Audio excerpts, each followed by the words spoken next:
abatulaba balungi ku Spark TV lunaku lwa Monday nakusomeza 5 omwezi gwa 8 nabagamba nti omwaka guno gwo guddukidde ddala era mukwano gwange omulungi katusuubire oberenga ate kyewateekateeka okubanga okola mwaka guno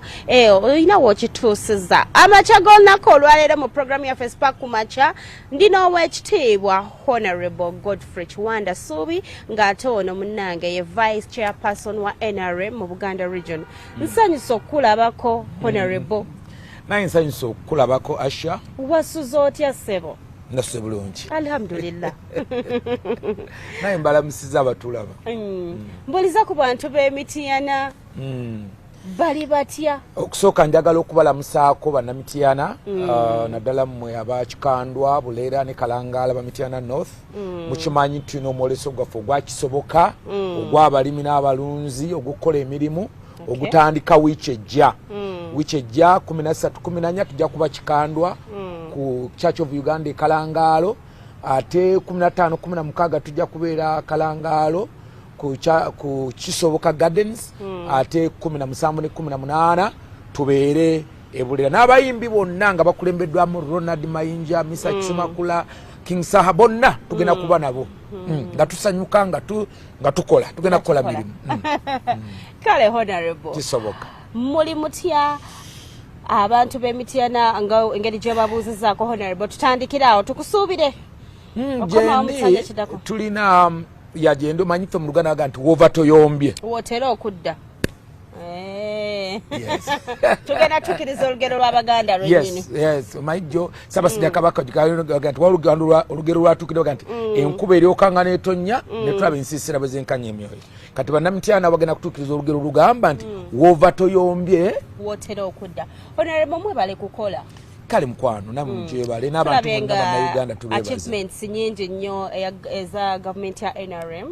mwoli munyini. Tulabye achievements nyingi essaawa ya leero Kampala yenna buli wempita amakubo gali bimukubeera nga gakolebwa newankubadde waliwo agatannabeera nga ate munaye gakwatwako. Ebintu bingi nnyo achievements ze mukoze bannayuganda basiimira ddala. Tutandikirawo ku achievements. Ekisooka twasuubiza bannayuganda ku mulundi guno ku miramwa gyaffe ena okutuula ekibiina kyaffe amaanyi twagateeka ku mulamwa ogwa social economic transformation. Mu social economic transformation mulimu obugagga okutonda obugagga mu maka g'abantu abantu basobozesa okutonda obugagga mu maka gaabwe ate n'okuteekawo infrastructure ebasobozesa. Omanyi kyanjawulo Asha kuteekawo oluguudo n'amasannyalaze n'eddwaliro n'amazzi ekyo kyanjawulo ebyo bisobola okubeerawo naye ng'abantu baavu. Kati ku mulundi guno twasalawo nti newankubadde byombi tubyagala naye tuteeke ennyo amaanyi abantu basobodde batya okuba nga balina ennyingiza mu maka. Honorable tutandikirawo mukoze mutya nga gavumenti ya NRM okulaba nga abantu bafuna kasente bajja mu bwavu. Ekyo tukisoosowazza nnyo tutese nnyo amaanyi mu bintu ebiyamba abantu okufuna ssente awaka okusingira ddala tugenze nnyo mu bulimi. Mu Uganda tuyina obubondo obufuna ssente bwa mirundi nga 3 oba 4. Soka Asha abantu ffe mu Uganda bitundu nga 75 ku 80 ku buli 100 bali mu bulimi. Ekyo si ffe twatandika naye twagala okukyusa obulimi abantu bamanyi nti basobola okuba mu bulimi oba okufunamu ssente. So obulimi bw'obujjajja oba okulima obulimi emmere ey'okulya. So ne tukyusa nteekawo enkola nti commercial agriculture. Ekyo abantu bakirabyeko abantu bannamasaka emmwanyi muzirabye bannamityana bannasingo ne wonna okwetoola and the boom weeri. Kati ne tuddira n'ebintu ebyo tugenze tugaziya ebintu ebitali cash crops kati bifuuka cash crops amatooke kasooli. So naawo kati amaanyi tugateese nnyo abantu okuba nga balina kasente era njagala okubategeeza tukirwanye kate tukyakiriko namakyovula twateekawo programs ng'emyoga twateekawo programs nga PDM okuba nti abantu bonna kuba enkola yaffe ya NRM ya bonna bagemwe bonna basome bonna bagaggawale bonna it's about mass. Fere tugenda ko nti bana abatono ekyaffe kiri it's a mass program, it's a mass party. Era ekyo tukitambuliddeko ekisanja kino. Okay. Honorable twalabye nga mwawandiisa oba mwatandise okubeera nga mwawandiisa abantu okuyingira ekibiina kya NRM. Tunyonyolemuko how far it is. Tulina ebintu bibiri nga pate tulina kye tuyita registration party registration ya registration of the members okuwandiika bammemba baffe abo tuwandiika bammemba okuva ku myaka 16 paka myaka gyonna lwaki tuwandiika okuva ku myaka 16 tuba tumanyi nti omuntu oyo in the next 2 years ajja kubaweza 18 kati out of that voters register that members register tudevelopinga mu kyetuta voters register ekitukozesa ekyo tuli mu kweteekateeka ng'ekibiina okuba nti tugenda mu party structures tulonda obukiiko bwaffe okuva ku byalo kati obukiiko omujjukire nti ekibiina kya NRM kiina abantu okuvya ddala ku byalo byonna tulonda abantu 33 ku buli kyalo abakulembeze b'ekibiina ekyo so abakulembeze abo balina okubanga bali mu kitabo ky'ekibiina kyaffe kya membership so kyova olaba nti tuwandiika bamemba baffe. Honorable nze buli lunaku mbeera ku ground nga nyumya mukono abantu ebizibu bingi nnyo abantu bye balina omuli obwavu obusinza okubeera nga ate newankubadde mugezezzaako naye ng'ate ekyo ekimu ku bitannabeera nga kwegamba it's not a success kubanga abantu bo ekituufu kiri nti bakyali baavu ebintu ebirala abantu bye balina ebizibu twalabye abantu bangi nnyo be baasenda mu lubigi tebalina waakubeera baalekebwa ttayo. Honorable kino tekibanyigiriza oba tekigenda kubeera nga kiteekawo embeera y'okukendeeza ku buwagizi bwammwe ekisooka obwavu relative nze ekyalo kye nakuliramu of course nga bw'omanyi nti buli wabaawo ekintu ekyeyongeddeko wabaawo obwetaavu bw'abantu bo tebukoma olwaleero otuuka mu kyalo kyewaffe nga kizibu nnyo okusanga akatala ke bayita munaku tadooba akatala ako kaabanga kakebe abantu bateekamu olutambi that one bwekalabako mu byalo kalinga kati ndowooza kya bulambuzi because abantu baali soppwa niyo ne bwotuuka mu bitundu ebitalina masannyalaze abantu baguze solars era omuntu asobola kutuukako naye ate omuntu bw'agula sola yeetaaga okuba nti ate alina ne gaasi katolero waliwo abantu batuuka levonaga kati enkute zikyansobola nyetaaga gaasi kati ate bw'amala okuba ne gaasi alina ekirala kyayagala olw'okuba nti ebintu bulamu bw'abantu bugenda bukyuka otuuka mu byalo abasomero ffe twatambuzanga ebigero okugenda ku ssomero ng'emmotoka zino n'abaana awaka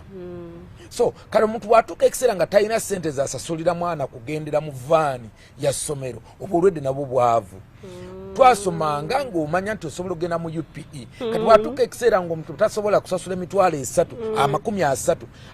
ag'akasomero akali ku kyalo obwo nabo babufuuse bwavu so yes obwavu relative naye njagala kubategeeza nti tukyuse nnyo okuva wali we twali era ekyo kyonna kikoleddwa National Resistance Movement kati ekigambo ky'abantu abakosebwa mu bifo ng'ebyalo bigi n'ebirala ebifo eby'entobazi of course tulina ebbanja tetulina okusasula bwe tuba twagala okukuuma ensi yaffe nekye ndowooza nti aba NEMA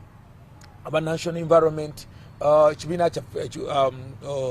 gundi yaffe ekola ku nsonga z'ebyobutonde n'entobazi ndowooza nti erina okukwata ensonga eno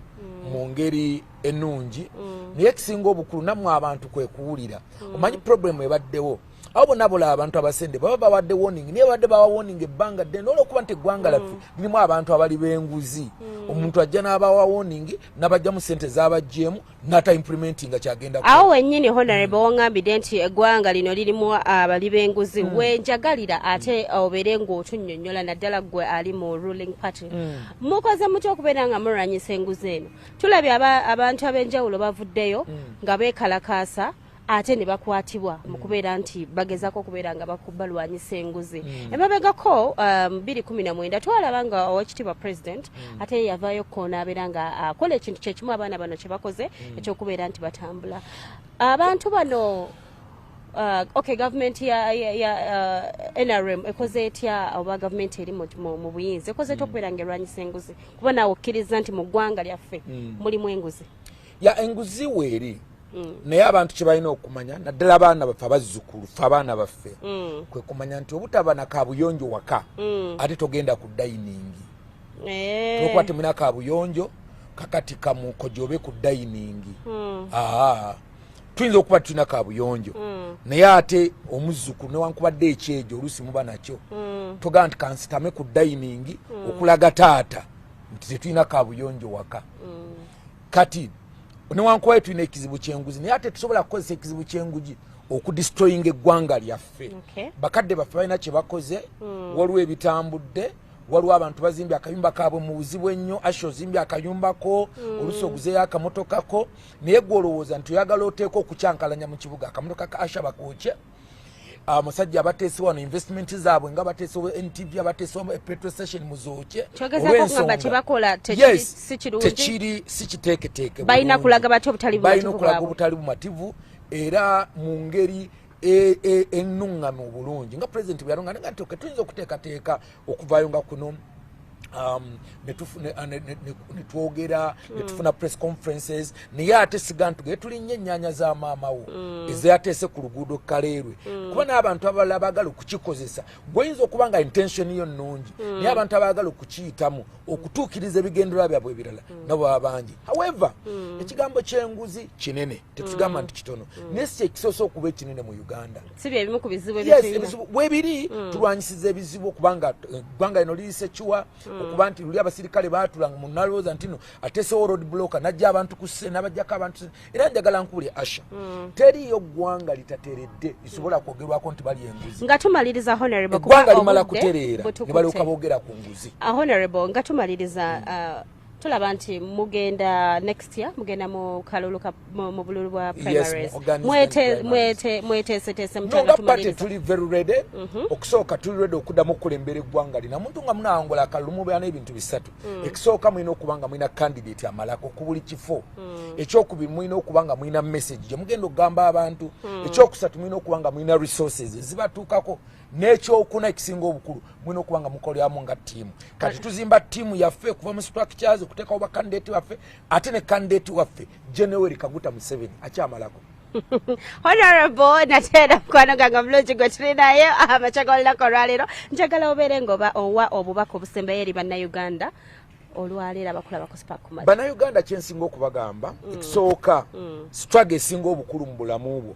ya famire yo okusobola okuba nga musobola okubeerawo ne famire osobola okutwala abaana bo ku ssomero osobola kuba n'emmere ekumala oba oli mulimi osobola okulima emmere ekumala awaka ate n'ekyosobola okufisaako ey'okutunda ye struggle esinga okuba ennene abantu mweyingiza mu struggle oluusi ezitakukwatako